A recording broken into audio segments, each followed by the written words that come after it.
Então, gente, esse é mais um vídeo de análise literária. Dessa vez esse livro chamado Vacina e Vacinação no Brasil, Horizontes para os Próximos 20 Anos, da Fiocruz, Fundação Oswaldo Cruz. Uma tem a ver com a minha área de graduação, que é a área da saúde, além de falar sobre vacinas, que é um tema que eu adoro bastante. Então, não é um livro que é exatamente uma história, né? Foi um projeto feito pela Fiocruz em relação à Agenda Fiocruz para 2030, que busca pegar e encontrar maneiras de atingir os Objetivos de Desenvolvimento Sustentável, os 17 Objetivos da ONU, que é para 2030, né? E um deles tem a ver com saúde. E dentro dele tem vários tópicos, um deles é universalização da vacinação. Então, nesse livro, a Fiocruz e os médicos e outros profissionais da instituição fazem uma análise da história da vacinação no Brasil, de certa forma um pouco no mundo, do cenário atual, de quais são os principais impasses que a vacinação encontra no Brasil e qual a perspectiva para 2030 e o que precisa ser mudado para garantir que a gente chegue em 2030 numa situação positiva e acompanhando o desenvolvimento tecnológico no mundo. Então, o que é dito assim de maneira geral sobre vacinas? Vacinas, todo ano, evitam a morte de em torno de 6 milhões de pessoas. Para vocês terem uma noção, o estado do Paraná, que é onde eu vivo, no caso, tem em torno de 11 milhões de pessoas. 6 milhões de pessoas é mais da metade. Então é como se, a cada 2 anos, as vacinas evitassem que o estado do Paraná inteiro morresse. Isso é muita coisa. Isso é muita coisa. E um valor que não é tão caro assim. Se você for pensar, em 2017, segundo esse livro, o Ministério da Saúde gastou 4,3 bilhões de reais em vacinas. Quando a gente pensa em realidade de um governo com 200 milhões de habitantes, 4,3 bilhões não é tanto assim. R$25 por pessoa por ano de vacinas, pelo menos. Eu fiz assim de cabeça, eu posso estar equivocado, tá? No Brasil. E R$25, pensa em R$25 para deixar toda a população vacinada, por exemplo, contra sarampo. Eu lembro bastante quando eu estava lendo esse livro, eu estava me recordando do Drauzio Varela. Quem me conhece sabe que eu adoro o Drauzio Varela. Quando ele nasceu, antes da Segunda Guerra Mundial, ou seja, há muito tempo, as crianças passavam pelas chamadas doenças da infância, que era o quê? Sarampo, cachumba, varicela, rubéola, poliomielite, varíola, inclusive, porque ainda existia varíola. Tudo isso as crianças passavam e é por isso que a mortalidade infantil era exorbitante. A gente está falando de doenças que deixavam as crianças acamadas por semanas, que muitas crianças morriam. Poliomielite, muitas crianças ficavam paralíticas para toda a vida. Hoje, no Brasil, nós não temos poliomielite há várias décadas já. As crianças ainda tomam aquela vacina da gotinha, né? Mas não tem mais poliomielite no Brasil e no mundo tem questão de algumas centenas de casos. É provavelmente a próxima doença a ser erradicada junto com a varíola. E as pessoas não pensam como esse gasto é muito barato comparando ao que seria gasto com uma criança que pegasse poliomielite. Quanto que você vai gastar numa reabilitação de uma criança com poliomielite? Quanto você vai gastar com internação de criança com sarampo? Certo? Leitos de UTI, agora está mais em voga, são muito caros. Leitos no hospital, tratamentos são caros. A medida mais barata para tudo é a vacinação. E a gente está vendo bastante isso em relação ao Covid agora. Mas, vale ressaltar, esse livro foi feito no início da pandemia de coronavírus. Então, ele não fala exatamente sobre o coronavírus. No final, ele tem uma nota sobre as vacinas de coronavírus, que já está bastante desatualizada, para dizer a verdade. Mas o foco dele é a vacinação no geral no Brasil até 2030. E o que mais é dito, então?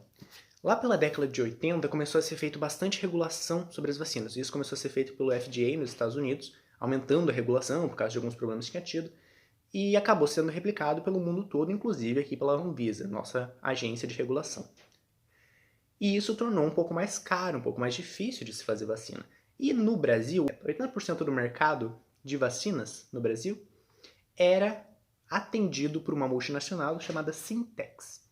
Essa multinacional, do dia para a noite, simplesmente fechou as portas e decidiu que não ia mais fabricar vacinas, deixando o Brasil num vácuo de vacinas, ou seja, nós ficamos completamente sem produto.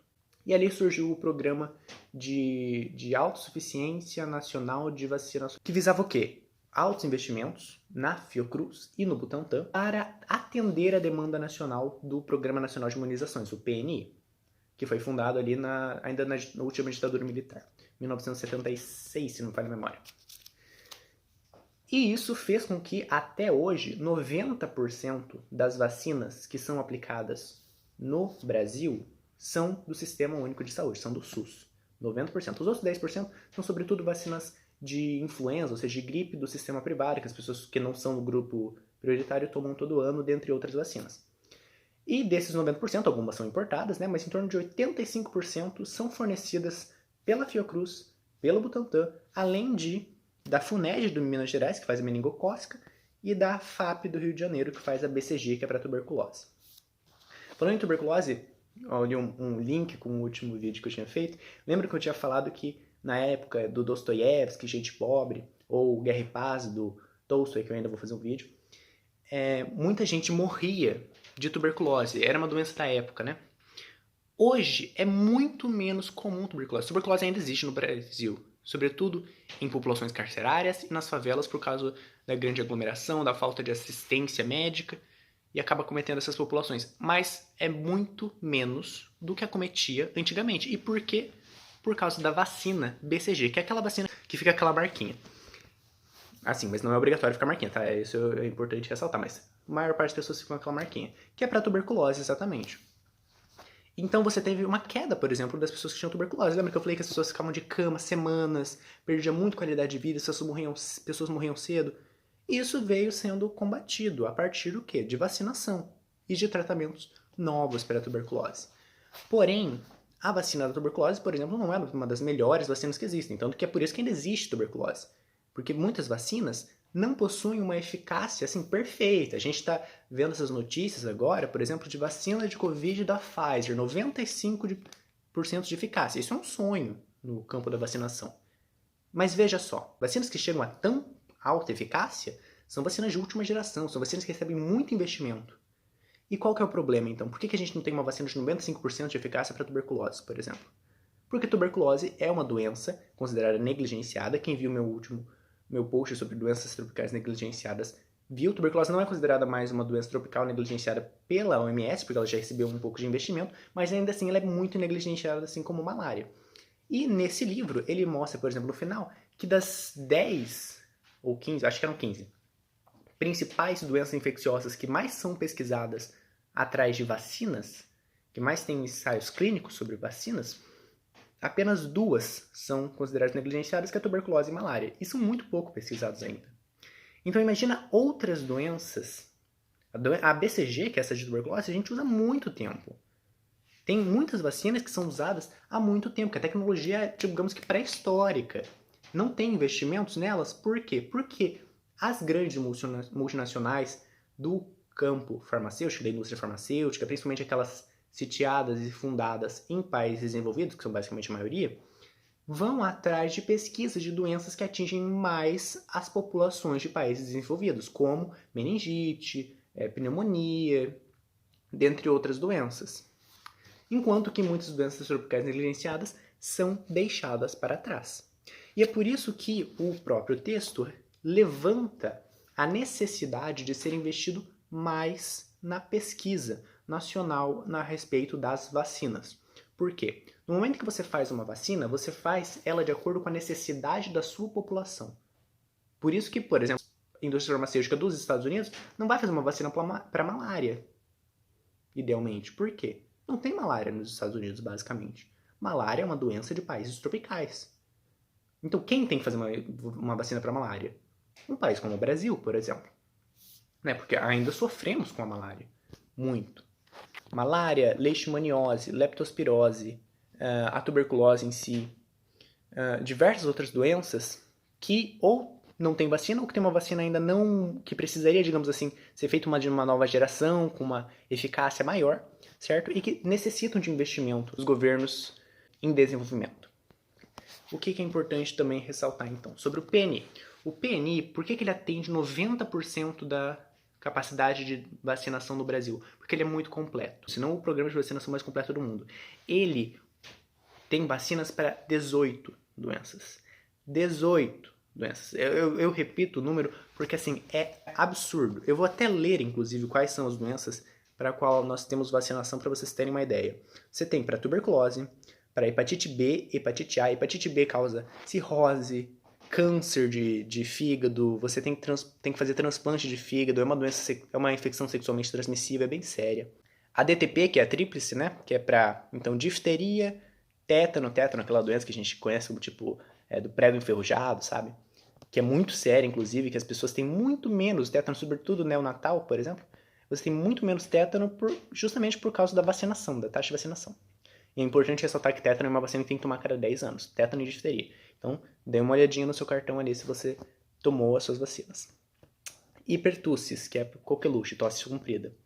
Você também tem para Haemophilus influenza B, que é uma bactéria que causa meningite, sobretudo.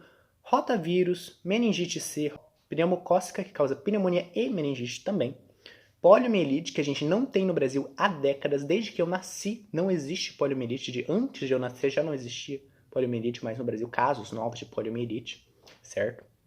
Influenza, que é de gripe, né, que todo ano vai para alguns grupos prioritários, e é nessa parte que o sistema privado é muito importante, atendendo as populações que não estão nos grupos prioritários e que querem tomar a vacina para influenza. Febre amarela, que é uma das doenças que eu falei, que acometem muito as populações de países em desenvolvimento. Por exemplo, o Brasil é um grande exemplo. Febre amarela, a gente teve alguns surtos recentemente, e é uma vacina que não é uma vacina muito nova. E por isso ela não é uma vacina tão boa quanto poderia ser, como tem muitas vacinas novas que são, como a do HPV. Então, há necessidade de criar uma vacina de febre amarela nova, estão sendo feitos estudos, se não me engano, pela própria Fiocruz.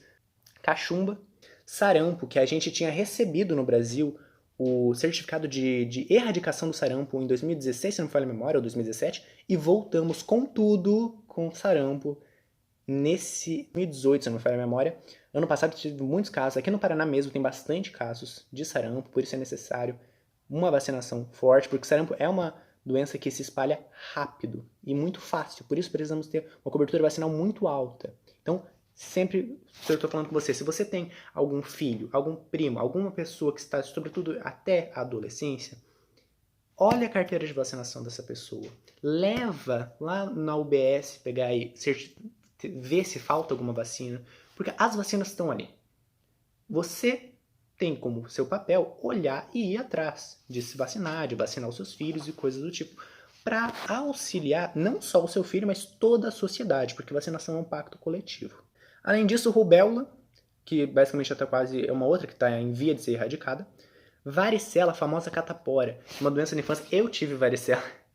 E, assim, quando é em criança, não costuma ser muito forte. O problema é quando ela é em adulto. Além do mais, quando a pessoa tem varicela, os vírus da varicela ficam perto da medula espinal e no futuro a pessoa pode desenvolver herpes zoster, que é uma doença bem mais séria, sobretudo idosos. Então, vacinação de varicela é muito importante. E vacinação do HPV. Veja bem, HPV é uma vacina que sofreu muitas polêmicas, muita fake news mesmo, e que é extremamente importante. É uma vacina muito segura, uma vacina relativamente nova e de alta tecnologia, tanto que é uma das vacinas mais caras que o CNI adquiriu. Ainda estão importando as vacinas do HPV para fazer essa transferência de tecnologia. Acho que para o Butantan, se não me falha a memória, que vai começar a produzir daí nacionalmente a vacina do HPV. E ela é extremamente importante. Lembra que eu falei que, por exemplo, a vacina da hepatite B previne cirrose, previne câncer hepático e coisas do tipo? A vacina do HPV, ela previne verrugas anogenitais e também bucais, na faringe. E segundo ponto, o mais importante, previne câncer de colo de útero, basicamente quase 100%. Os estudos divergem um pouco entre 80% e 98% de todos os casos de câncer de colo de útero são decorrentes de infecção pelo papilomavírus humanos, que é o HPV. Além de câncer anal, sobretudo em homens que fazem sexo com homens, que também é basicamente a mesma proporção que o câncer de colo de útero, veio alguns estudos sobre isso, quase 100%. Câncer de pênis, câncer de boca, câncer de cabeça e pescoço como um todo, câncer de escroto, de períneo. Assim, as pessoas vivem propaganda, notícias falsas sobre a cura do câncer. Mano, você tem uma vacina que literalmente previne câncer. E não é, por mais que ela seja uma das vacinas mais caras, o que é você pagar? Até onde eu saiba, no mercado privado está em torno de 590 doses. E são 3 doses. Então, isso daria, sei lá, R$2.000 para cada pessoa ser vacinada. O que é R$2.000? Compara R$2.000 com o preço de cada quimioterapia que uma pessoa vai fazer se tiver câncer. Ou das verrugas anogenitais. Para as verrugas, eu vi estudos que, tipo assim, eu acho que eram da Reino Unido, Depois de 5 anos de começar a ser aplicado, caiu em 80%, quase 100% o número de pacientes que chegavam em consultórios relatando verrugas anos genitais, precisando ser retirados, tratados e tudo mais. Ou seja, é um baita investimento que diminui os custos sobre as outras áreas do sistema de saúde, certo? Mas então, o que impede esse desenvolvimento maior de vacinas no Brasil? Por que não é apenas uma questão do investimento ser baixo?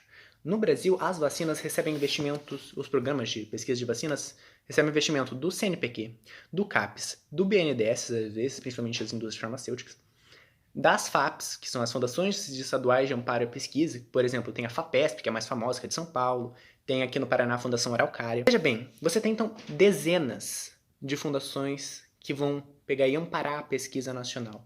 Só que qual é o problema disso? Nenhuma delas tem um poder muito grande de investimento, justamente por ser muito pulverizado, e cada uma delas investe em vários projetos. Investimentos pequenos, é por isso que o Brasil é ótimo em fazer pesquisa básica pequenininha, que inicia, nossa, sempre um monte de pesquisa iniciando, mas nenhuma delas chega até o final. Até hoje, até onde eu saiba, não temos nenhuma vacina, o livro falava sobre isso, humana, que a gente use, que seja produzida integralmente pelo Brasil, por pesquisa nacional. Por causa disso, a vacinação, os projetos começam, andam muito devagar, porque cada um recebe muito pouco investimento, e acabam se perdendo. Acabam sendo ultrapassados por projetos de multinacionais. Por exemplo, daí o Brasil toca ir lá, importar vacina, fazer transferência de tecnologia e ficar sujeito àquela situação que eu falei da Sintex, da multinacional, de repente não conseguir mais receber vacina de uma multinacional que resolve que não vai mais produzir aquela vacina. Por isso é importante a pesquisa nacional, é importante a produção nacional de vacinas. A gente está vendo isso com o Covid, a dificuldade que é você ter que comprar vacinas de outros países, a dificuldade diplomática, tem que vir de outros países para cá.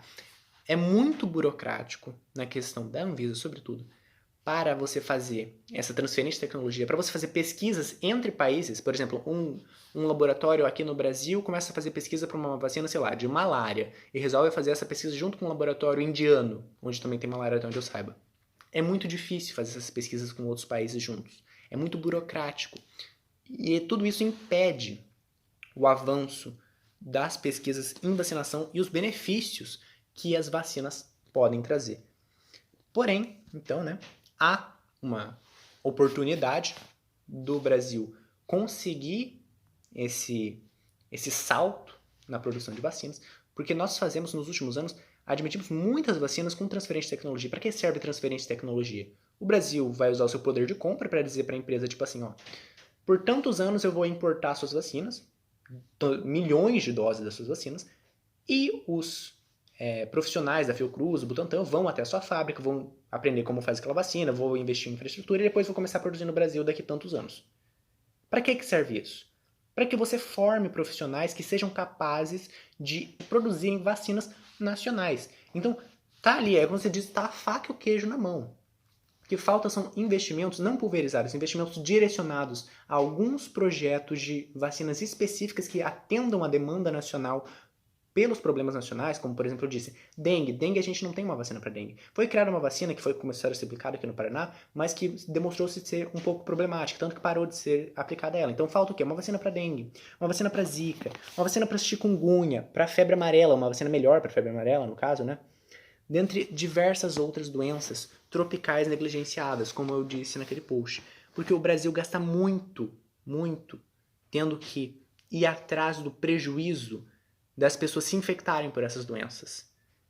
Em vez de gastar pegando e observando no futuro, evitar essas doenças, o que aumentaria muito a qualidade de vida da população, a produtividade da população como um todo, porque uma pessoa que fica sequelada por causa de alguma doença, como eu disse, dei o exemplo da poliomielite, que não tem mais, mas estou usando ela como exemplo, ela diminui a sua capacidade produtiva na parte econômica.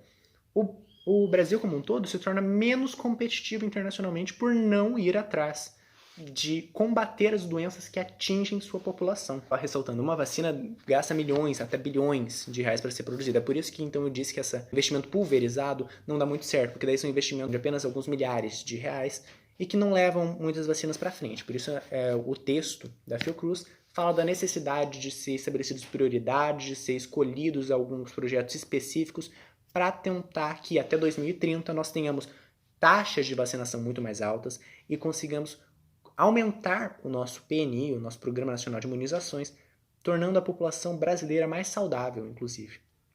Nosso Programa Nacional de Imunizações é exemplo mundial e o Brasil não pode pegar e perder esse exemplo e deixar que outros países consigam evoluir muito mais que eles. Não é um problema dos seus países evoluírem, não, longe disso. O problema é o Brasil não evoluir junto, certo? Então, a pesquisa incentivada com prioridades, certo? Porque é uma frase que eu sempre gosto. Governar é alocar recursos. Os recursos não são infinitos. Não adianta dizer, vamos pegar e investir 50% do PIB brasileiro em pesquisa. Não é assim que funcionam as coisas, né?